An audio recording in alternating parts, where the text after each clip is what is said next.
In this patch, I've tried every weapon in the game and compiled a list of what's good and what's just unnecessary junk. In this video, we'll talk about the best of the best. Let's start with the cheapest and finish with the Reaper of Giga Chests. Let's go!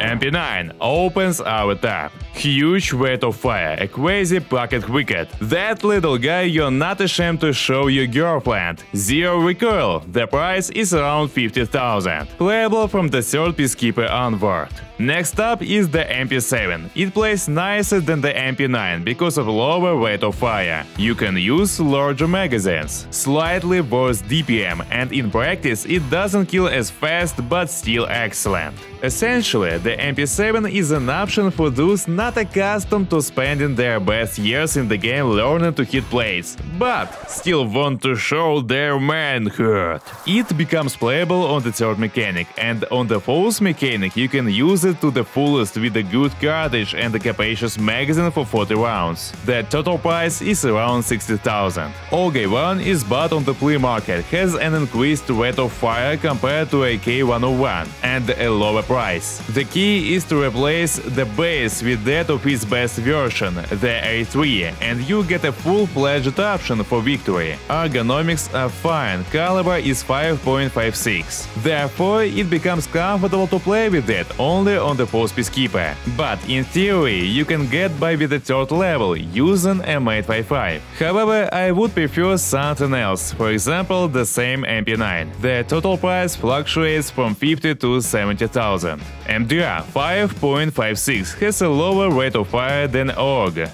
Loser. But its price is approximately in the same range. It has an advantage because it can accommodate larger items, such as a magazine for 60 or even a whole 100 rounds, which OG cannot boast about. After the recoil rework, MDR become much more pleasant, so for the same 60k it's a good option. M4A1 is the king of caliber 5.56. Of course, it's no longer needed by anyone, and the people just take stock AK, but this gun has a billion assembly options. It's like a Swiss Army knife. You can remake it from Adar for 80k, or you can spend $500,000 making a starship that will take you home after a night of drinking.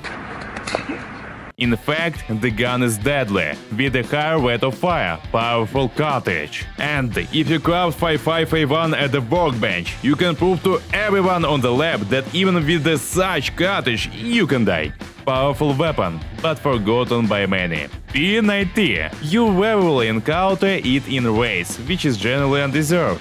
Yes, it doesn't have the highest rate of fire, but it has capacious magazines for 50 rounds, which is supposed to become transparent someday, as the developer wrote on them. It's a laser gun with a high ergonomics, a limit of usable rounds of 300, which is a lot. Sold on the third Peacekeeper, and its characteristics are not ideal, but to kill you under the armpit at the nighttime factory, it will be enough. By the way, magazines are finicky, and you will probably break your fingers trying to load them during the raid. The price for an assembled gun without a silencer is around 90,000. RPDN, open through barter on the third mechanic. You can use T45 ammo and make a laser show on a nighttime interchange. It has the best recoil in the entire 7.62 by 39 caliber, which makes it essentially the only one worth using among its counterparts. At the same time, it has an increased rate of fire, a pleasant recoil. Its main drawback is the enormous weight and the mediocre ergonomics. The total price is around 90 to 100,000, maybe 120,000.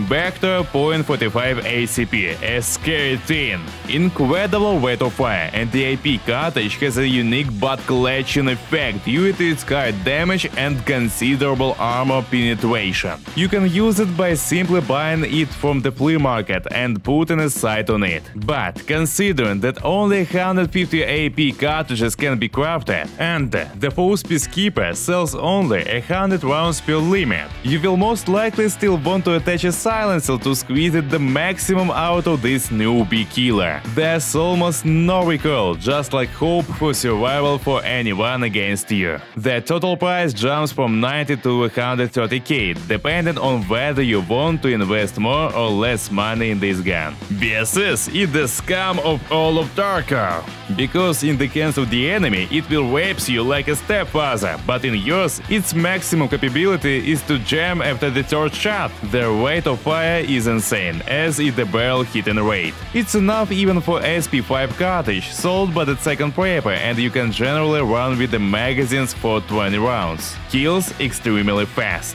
In the build, people often use the RK2, but they are just making parodies of humans. Two men attaching RBG grip so that the ergonomics allows you to aim before the barrel turns red like a baby's butt. In general, the most challenging thing is to catch this gun on the flea market with durability about 90 and the price lower than Chinese GDP. On average, this miracle will cost you about 110–30k, depending on your desire to invest more or less in this gun. Now, don't forget to subscribe, there will be a lot more videos here. MCX. This is a legend that goes through patches. Sometimes it's completely useless, sometimes on the contrary you only need to use it. Without the full peacekeeper you can't really play with it. SBJ ammo is available there, but the limit is ridiculously small, so you often can't run with the gun. Huge rate of fire and relatively good recoil, a powerful cartridge make this gun a choice for mega gamers. This weapon build will suit the absolute majority, but of course you can build it for better stats, but you'll have to complete almost the entire gunsmith questline. The price for such a build is around 200,000. HK 416. It's unclear why it was bullied throughout Tarkov's existence. Sometimes terrible recoil, sometimes ergonomics. You can't run comfortably with the large magazines because it's just too uncomfortable. The gun is as long as a pedal, but with a rate of fire of 850 rounds per minute. This is the highest rate in the 5.56 caliber, and at a time when BSG's beloved child, the M4A1, has a million barters and options to save, HK has 50 extra fire rate, equivalent exchange as they say. Using a suppressor in this patch is optional, and such a build will cost around 190,000. But if you add a suppressor, it will naturally grow to 220k plus. MDR 7.62. It's a tough thing. Becomes available after completing the Bad Job Quest Part 4. Just the base will cost 190,000. And when you assemble the weapon, it will be 220 to 250,000. In this patch, they added magazines for 25 rounds, so the gun became even better. High ergonomics, excellent recoil, good rate of fire. The only downside is the price. Everything else makes this guy the king of Tarkov. SA-58. It's like MDR, but for big boys. It has more modern options. However, there are two main build options. Build a short version, which will be more ergonomic but with a slightly higher recoil. The price for such pleasure is around 200,000. Or a long version, where if done correctly, the ergonomics will be fine, but the recoil will be better. But the price is already somewhere around 220k, and the weight also increases. The funny thing is that SA-58 has even higher rate of fire than MDR, and at the same time the ability to install a magazine up to 50 rounds. In this vibe, SA reveals itself like never before due to its recoil. However, the price again makes it inaccessible for many. But it is also the most expensive, the Spear. Rightly, the most deadly and powerful death dealer of patch 014. The cartridge even looks like something that will hurt you not only in the game. It resembles a premium version of the simple MCX, only in gold with the ability to drill into the enemy's hideout. The price on the flea market is huge. To buy it from a trader, you have to go through 8 circles of hell completing Lightkeeper quests. And then it won't be that expensive. High rate of fire, deadly cartridge, normal ergonomics, and even the limits on rounds are not overly restrictive. What else do you need to call Spear the strongest? Well, gentlemen, if your favorite gun didn't make it to the top, and also indicate what you generally run within raids, it's time for you to subscribe. By the way, like the video. See you next time. Good luck!